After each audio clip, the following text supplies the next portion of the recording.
Good morning, everyone. So it's been a bit of a week, hasn't it? I don't know if any of you saw the Daily Star recently had a live stream of a lettuce which they put up to see whether the lettuce or the Prime Minister would last longer. And unfortunately, here is the lettuce now. Or fortunately, perhaps. And while we may make jokes about this, and it's not funny really, is it? It's actually quite scary. So, moving through prime ministers and governments very fast with a lot of uncertainty can make everything feel a bit anxious. We don't really know how things are going to be in January. And that's just an extra pressure that no one really needs right now. So today we're going to look at a passage where Jesus encounters someone trapped in a situation which felt like it would completely overwhelm them. And we're going to see Jesus offering that person a way out.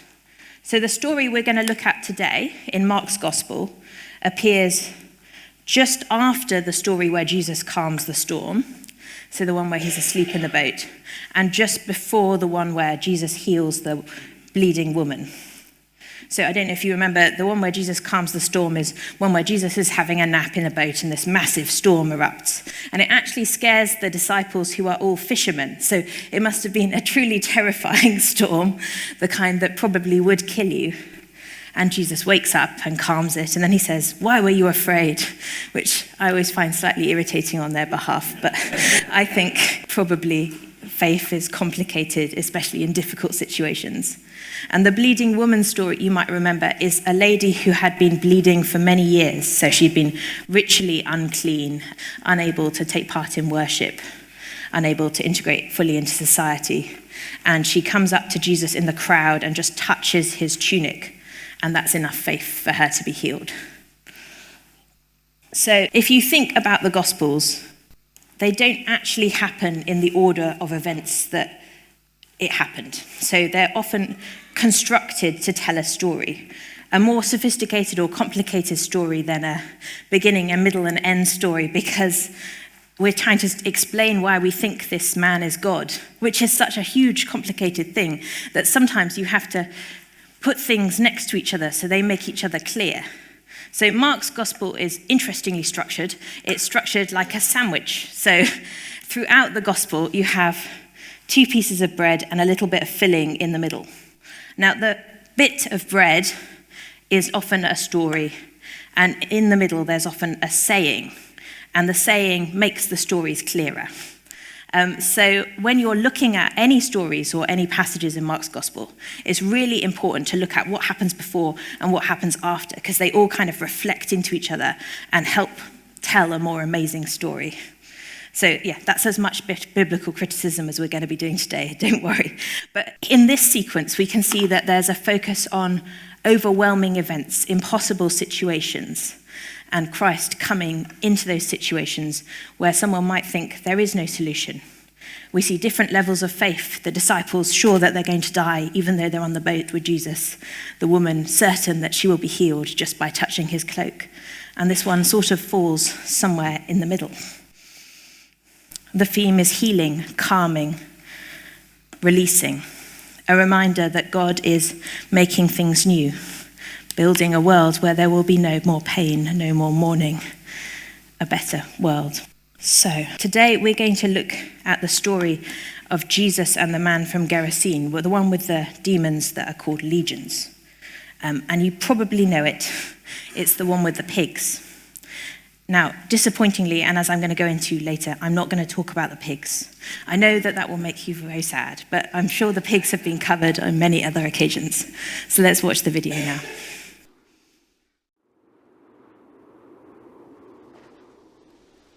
They went across the lake to the region of the Gerasenes.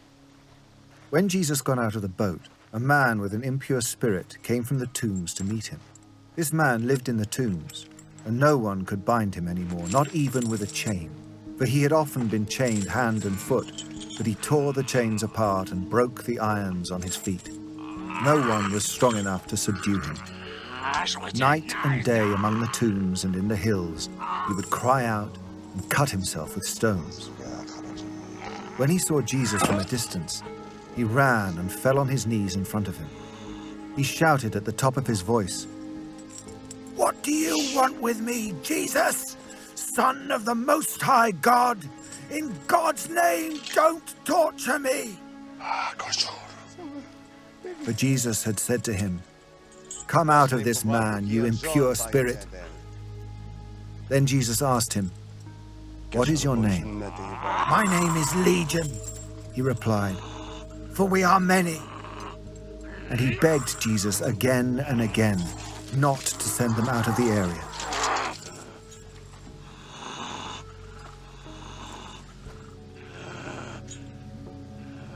A large herd of pigs was feeding on the nearby hillside.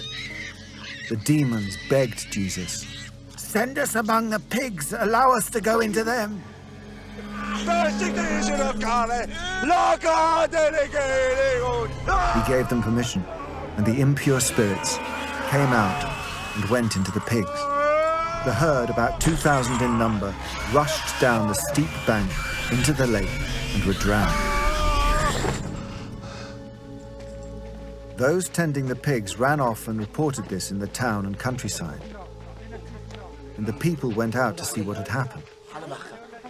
When they came to Jesus, they saw the man who had been possessed by the legion of demons sitting there, dressed and in his right mind, and they were afraid. Those who had seen it told the people what had happened to the demon-possessed man, and told about the pigs as well. Then the people began to plead with Jesus to leave their region.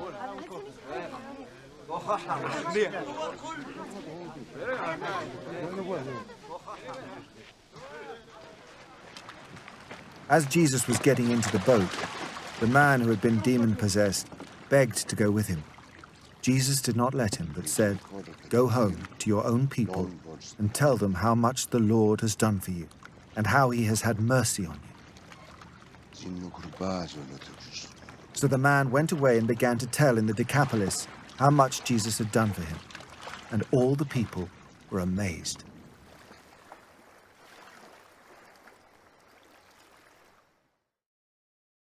Okay, so you've just watched that very dramatic scene and you're like, what do you mean you're not going to talk about the demons or the pigs? Because that does seem to be most of the action, doesn't it? And to be honest, certainly at the college I went to, there were complete books written about the demons and the pigs. I'm sure that Matt has covered them extensively in his backlog of sermons. And I guess many in-depth points have been made about things like the name of the demons being Legion, which could be a reference to the Roman occupying forces. And certainly in the college I went to, there was one really amazing lecture by a friend of mine called Carlton, who discussed how in a situation where you're depressed, where people are discriminating against you, perhaps because of race or gender, and you're constantly enduring stories from people where they tell you you're something you're not. So the example he had is having his train ticket checked when no one else in the carriage would have theirs checked. And he says, what that says to me is that I'm not a trustworthy person. And he says, but I know I'm an honest person.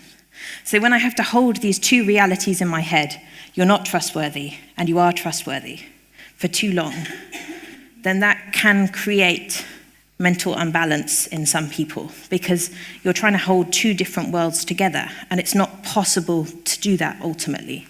So being treated like someone you're not and yet living the world as honestly as possible. So just as a brief thought, which might be one day I will expand upon, is perhaps when we think about demons in this time, perhaps we should be thinking about things like racism and sexism. That might be something that we desperately need a Christ-like exorcist to help us with. But I said I wasn't going to talk about the demons and the pigs, so leaving the demons and the pigs aside, let's see what happened. So we see this man who is completely isolated. He doesn't get a name, unfortunately. When we first meet him, he's in a really terrible place. He's living in a graveyard. We don't know why he's living in a graveyard. Perhaps he's been driven out of the local town. And I hasten to say that the graveyard doesn't look at all comfortable. I imagine it isn't the kind of place people choose to live. People have tried multiple times to chain him up with bigger and bigger shackles, but he has this superhuman strength which enables him to break out of the chains. He doesn't seem to have any relationships with anyone, though I did wonder somewhat, how does he get food? But he is left alone, and we hear that he is described as spending the night howling in the hills and the graveyard. So I guess weeping. He's unhappy and so alone that he even spends his time bruising himself with rocks. And he's clearly separated from other people.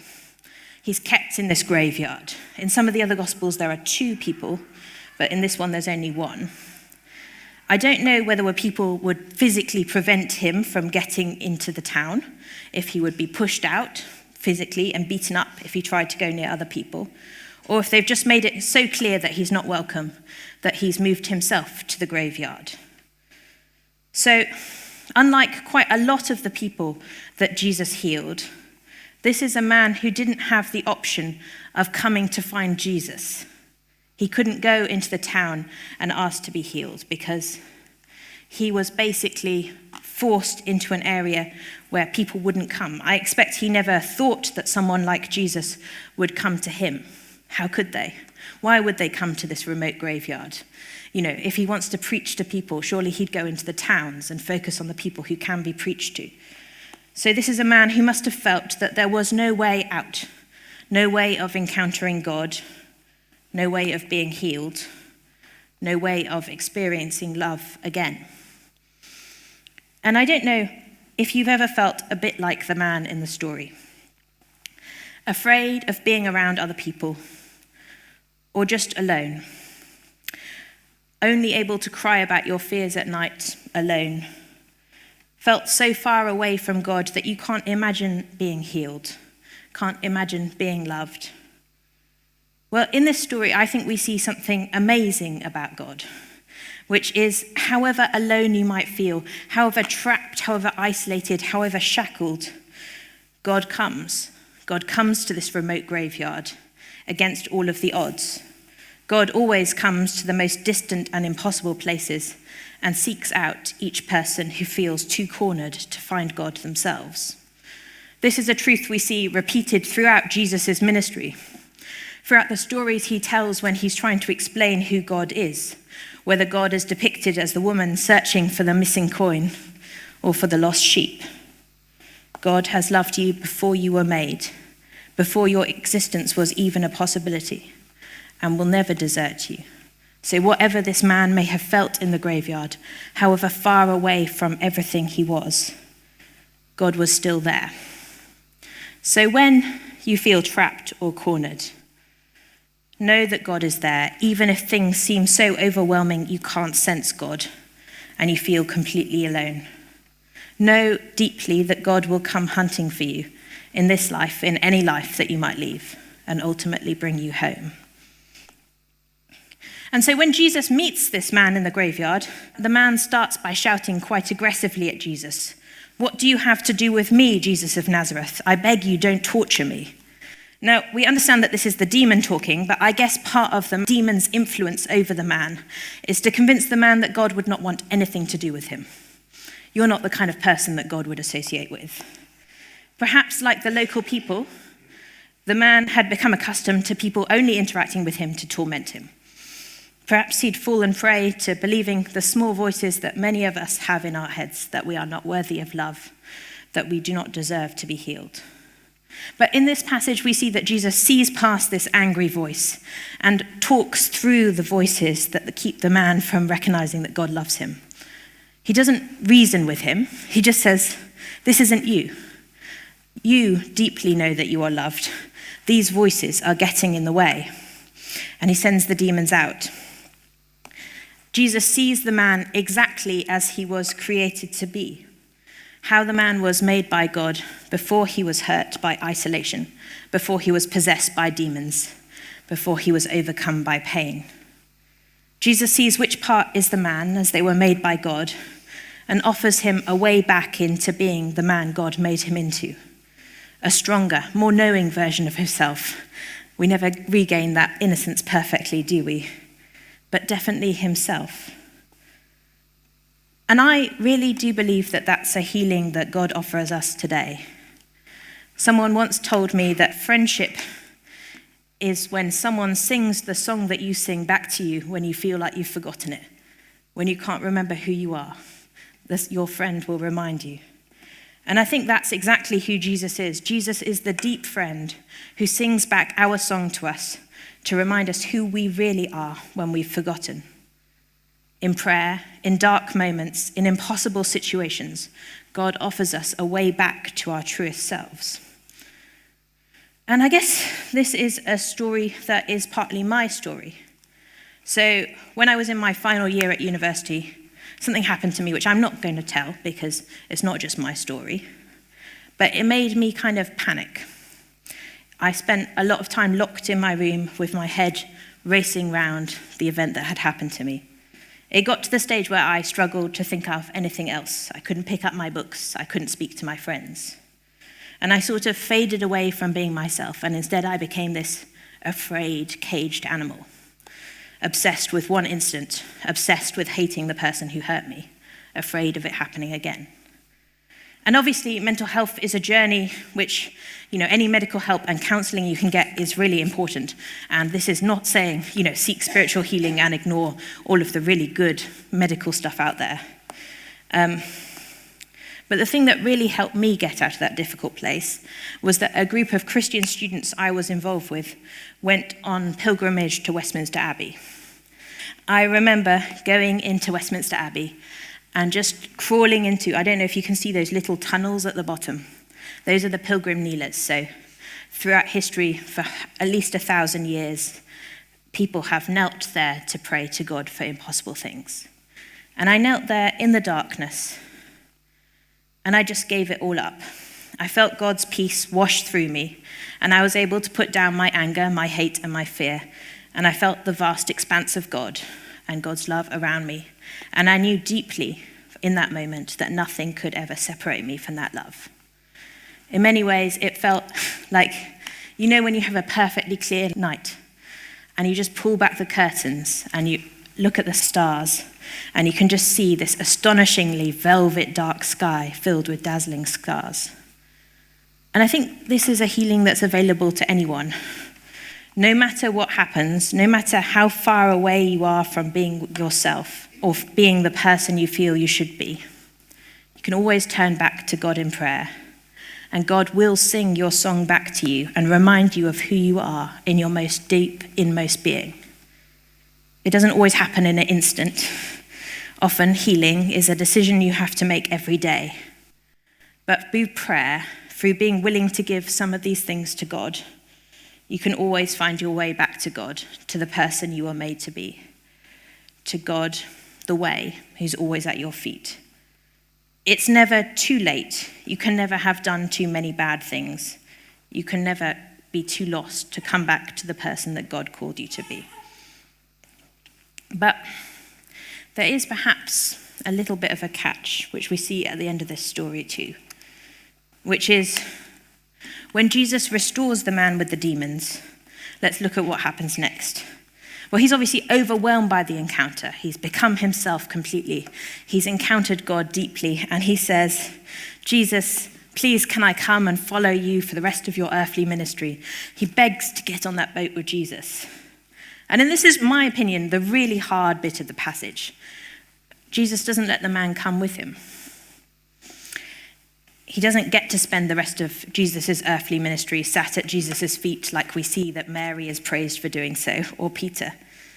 Instead, this poor man is sent back into the community that he came from to bear witness to God, sent back to the people who shackled and chained him and sent him to live in the graveyard, sent to teach them about what God means. That's a job that I wouldn't really want, but this man takes it. And I guess there is a third really important truth here, which is worship, prayer, and deep spiritual encounter feed us. They remind us who we really are, but they also change our direction in life. We aren't called to be separate. We are not called to spend all of our time in church. Instead, whenever we encounter God, whenever we're transformed by God, That doesn't lead into an easy spiritual life of bliss. It sends us out to love and serve the world, to point to people who are lost and afraid and say, but there is God here and you are loved. And I guess that's the costly part of God's healing. It sends us out to show our scars and our healing to others. And I think, while I wouldn't say that it's not the decision I would have made, since being healed by God, I don't think I can say I'm my own person in the way that perhaps I could have said before. Somehow it came with a promise to give myself to God. And that's a promise that God always calls up, even though it's one that you probably make willingly at the time. I certainly remember kneeling there in that dark cover thinking, I am yours forever at this point.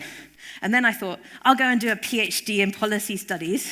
That will be great. And then I can go and do something with that. And God was like, actually, you've got different plans.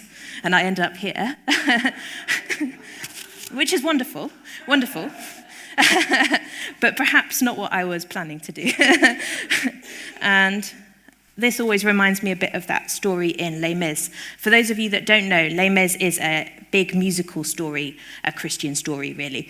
And in it, it features this released convict called Jean Valjean, who is released after serving his sentence and sent back into France. And he's really struggling to find a way to earn enough to eat, because his criminal record means that people won't keep him on.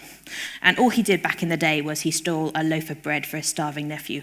So he's 20 years later still crawling around desperately looking for a job, which isn't that different from how we treat criminals in our society, actually. So he wanders around from place to place, and at some point he encounters a priest or a bishop who invites him in for dinner and says, you can stay here and be safe for the night. And in the night, in spite of all of the generosity of this priest, Jean Valjean wakes up and he steals the silver candlesticks from the table and tries to make off with them. I guess so that he could eat more in the future. I mean, people do desperate things when they need to eat. Jean Valjean is inevitably caught by the police for carrying these large silver candlesticks around. I guess he didn't look like the kind of guy who'd be walking around with silver candlesticks, and dragged back to the monastery to give the candlesticks back and to go back into forced labor for the rest of his life. But at this point, the priest who had him for dinner lies to the police. And he says, these candlesticks were a gift. And he said, but my friend, you left too early. Do you forget that I also gave you all of the gold coin? So afterwards, when the police have left and Jean Valjean is off the hook, the monk turns to Jean Valjean and says, remember this, my brother. See in this some higher plan. You must use this precious silver to become an honest man. By the witness of the martyrs, by the passion and the blood, God has raised you out of darkness. I've bought your soul for God. And you see that Jean Valjean is transformed. It's not completely a choice. And yet, somehow it is the only way that he can be happy and be the person he is completely. And I guess turning to God for healing, really turning for God, always does mean being willing to give your whole self to God. Not because God demands a price, but because that's what it means to be healed. I think Maya Angelou writes, love costs all that we are and all that we ever will be, yet it's only love that sets you free. So, first, deeply, know that there is no place you can ever be where you can separate yourself from God. Even if you can't sense God there, even if you feel so clouded by happenings and terrors, God is there. God sees past the terrors, past the torments, past the fears, and offers us, each and every one of us, a way back to the person we were made to be. A way back we can use as many times as we need. A way to relearn the song that we were born to sing, which God sings back to us in our prayers. And that's not where the story ends. It's not just about being whole and complete. Ultimately, in being healed, we're all called out to serve God and God's love for the world. Encountering God always sends you out to make the world a better place. Story doesn't end with the healing. As we are healed, as God turns the cracks in ourselves to God, through all that, we give ourselves to God to work with us on building a better world. So let's pray. Loving God, we really thank you that you are always there when we feel overwhelmed or clouded by storms, even if we can't see you, even if we can't feel you. We thank you that nothing can ever separate us from the love of God. Loving God, even when we feel we've lost ourselves, who we are, when we can't keep in touch with ourselves, we thank you that you will always offer us a way forward to be the person we are called to be. There's nothing we can do that will undo that. Nothing that we can say that will make that impossible. We can't get too lost. You'll always meet us exactly where we are. And we thank you that you offer us the chance to be healed and to be part of building your better world. All of us, me especially, often need healing more than once. But we thank you that your healing turns us around and faces us towards you so that we can see the path you long for us to go on. Amen.